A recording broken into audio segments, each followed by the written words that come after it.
Greetings once again, heroes of the realm. Duuz-Diz-Din back again with another episode of the Dragon Prince, the mysteries of Aaravos. Where previously, having rejected Aaravos' offer, Viren had resigned himself to die, only to find that he yet lived. Found in the middle of the woods by Terry, Terry helps him back to Claudia, only to find that Claudia had herself performed the ritual, killing the being in a sacrifice to reclaim Viren's life. Viren, having had a massive change of heart along this journey to reclaim his life, sees just how far down the dark path he has led his daughter. His daughter, now scarred by her deeds and down a leg because of everything that has happened, he decides that he can no longer live with his misdeed and wishes to return to his kingdom in order to atone for his crimes, whatever that atonement might entail. Claudia pleads with her father, but he is determined to take responsibility for his action. Claudia, now grief-stricken, decides to leave Terry, not wanting yet another thing she loves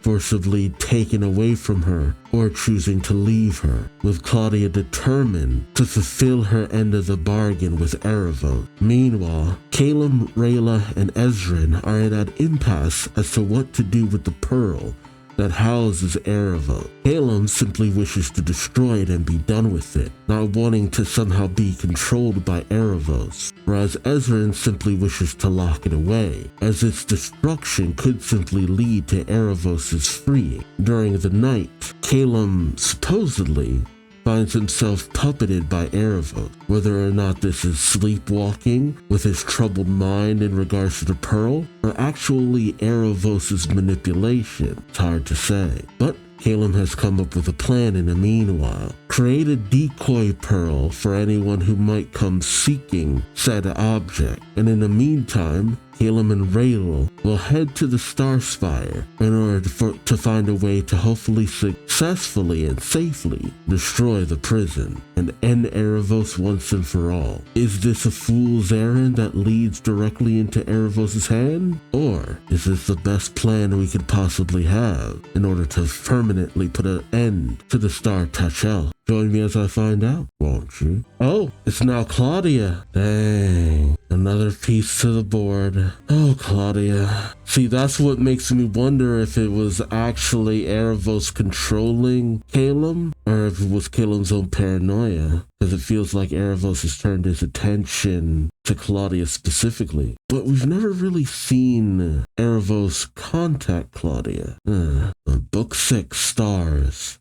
Chapter 2, Love, War, and Mushroom. Are you finally gonna find Zubeia?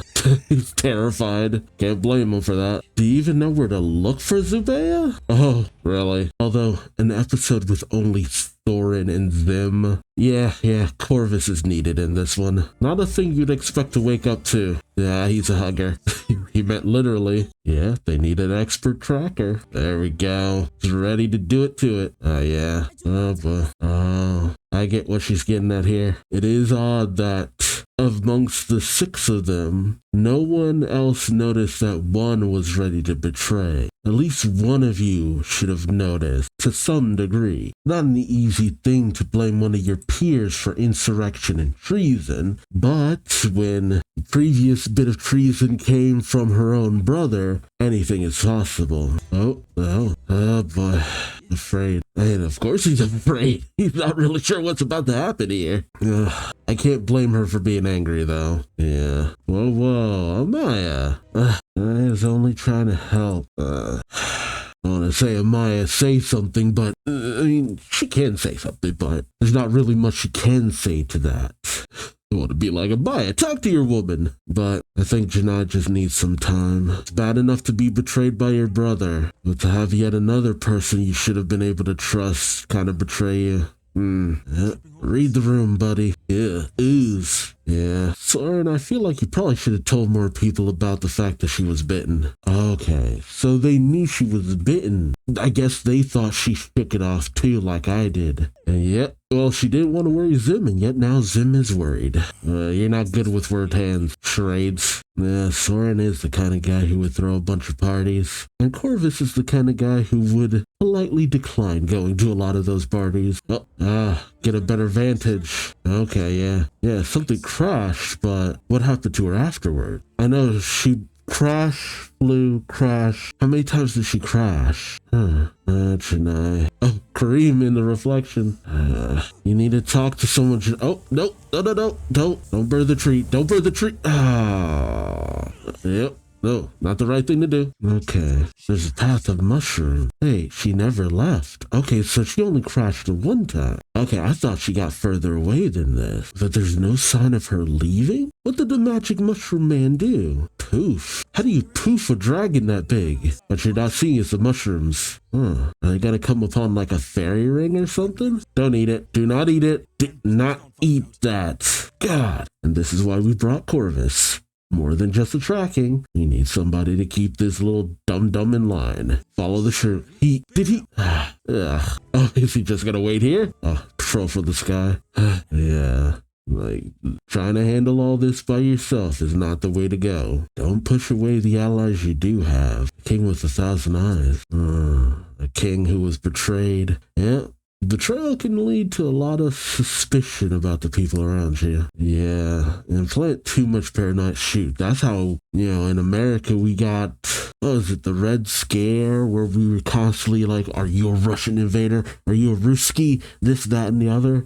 Oh man, all the finger pointing that went on around then. It's a good story. And I really do have to wonder. Kareem has a lot of forces, but it's not quite enough, especially considering that the Sunfire Elves also have the allies of Katalas. But will Ezran show an interest in helping them in the civil war? Will his people be involved with that? I know that Amaya will have her forces at the ready, but will that be enough? There should be enough of them against Kareem's forces, but with the backing of Sol Regim, I don't know. Oh God, I really do have to wonder where Kareem's story is headed. Oh boy, I wish y'all two would just kiss already. Oh, last mushroom. That's a saying. We've come to the last mushroom. And see, stuff like this makes sleeping under the stars look so nice, but the bugs. Oh, you can sense each other from this far away? Bond deeper than words. Oh, shrooms! The shrooms! Do the shrooms spell doom? Is it good? The trail is encircling you. This is weird. Among Us. Fungus Among Us. And Janai's gone. Oh, okay, that's a suspicious mushroom. No, do not eat them. You should have brought rations. Wait, is that fungus alive? Yeah, well, technically they're all alive, but that's particularly alive. It's adorable, but mush pal. We're looking for a dragon. Like, yeah, he's right over there. Caring, loving mom. Aw, help the baby. Oh, fast little guy. Look at him go. Jeez. Oh, come on, Corvus. Oh, right. The leg. Dang. Well, good thing Soren's strong. Yeah, I was wondering if his leg had fully healed by now. Jeez, look at that thing go. Oh God. Oh, that is a big mushroom behind them. A lot of big mushrooms. Oh, humongous fungus among us. You cannot trust the fungus among us. Oh, hey, wait, why knock him out? You're back here again? Wait, you wanted to fully read the story of the king with 1,000 eyes? Then again, when something is so on the nose to your current situation, I guess you would want to find out a little bit more about the story. Not everyone betrayed the king. The person she loved, the person the king loved still stayed with him, but his suspicion couldn't help him see that love. Well, don't be like the king.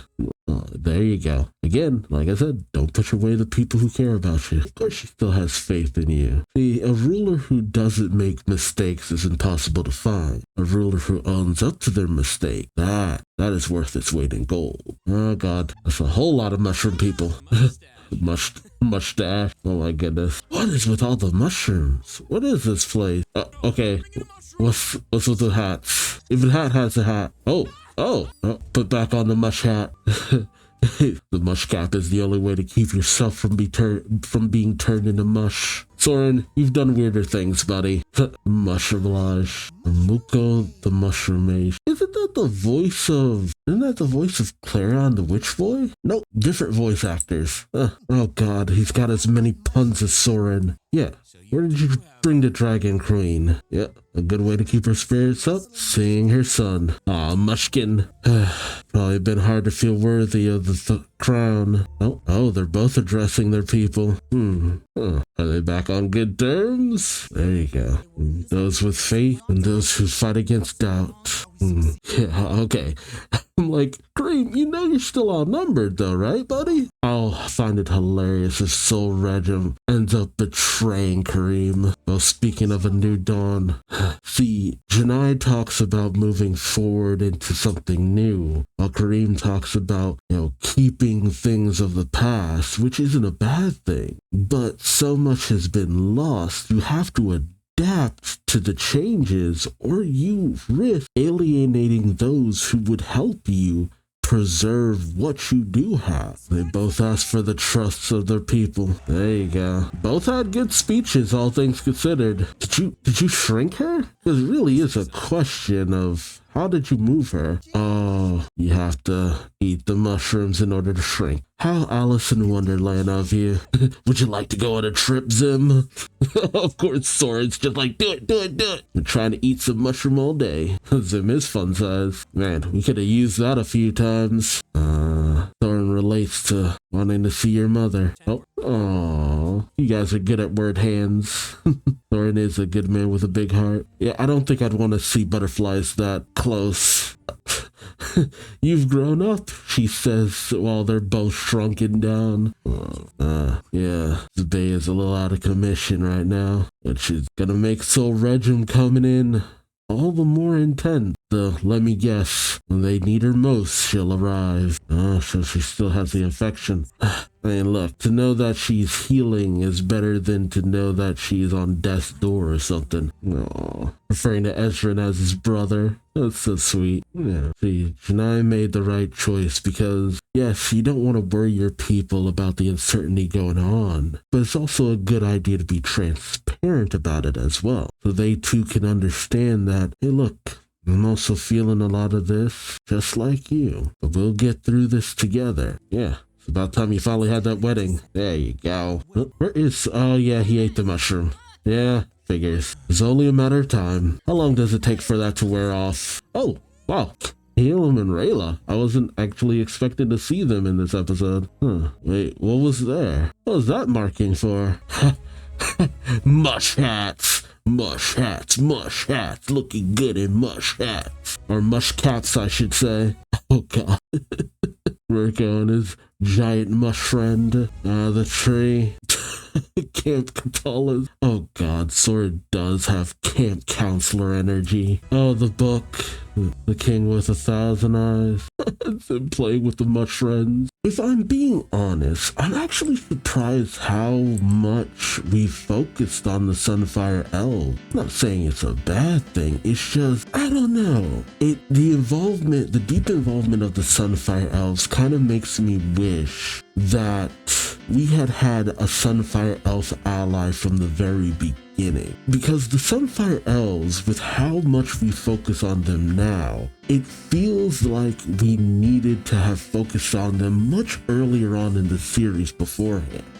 Now let's not get it twisted, focusing on the Sunfire Elves a lot more in Book 3's Sun makes a lot of sense, but at the same time, her sporadic appearances in Book 2, it's such a tease, because it just keeps taking me off guard how much we do focus on the Sunfire Elf. But then again, I've said previously, I thought Soul Regim was going to be a lot more involved in the series beforehand, and now that he's finally about to be more involved, it's kind of taking me off guard because, like, okay, I kind of wrote the character off because it felt like he was so underutilized originally. Maybe that's me and I'm just not as media literate as I should be when it comes to this series, because I love a lot of the lore and the places that we go.